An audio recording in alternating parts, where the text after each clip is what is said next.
Ever wonder if that massive freight train rumbling past you is actually running on diesel? The answer is yes, but probably not in the way you think. Most modern locomotives are actually rolling power plants. Instead of the engine turning the wheels directly like your car, a massive diesel engine spins a giant generator to create electricity. That electricity then powers motors on the axles to get things moving.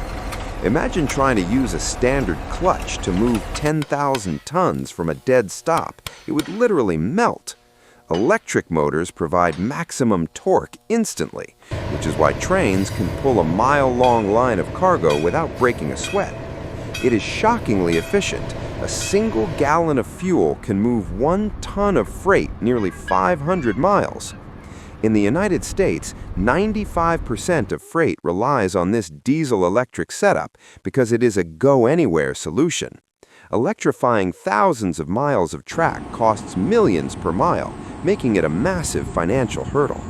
Meanwhile, parts of Europe and Asia have electrified most of their networks to support high-speed travel. While diesel remains a dominant force for heavy hauls, technology is shifting. Engineers are testing hydrogen fuel cells and battery electric units, though energy density remains a challenge. For now, the rail world is focusing on cleaner engines and capturing energy from braking to make every drop of fuel count.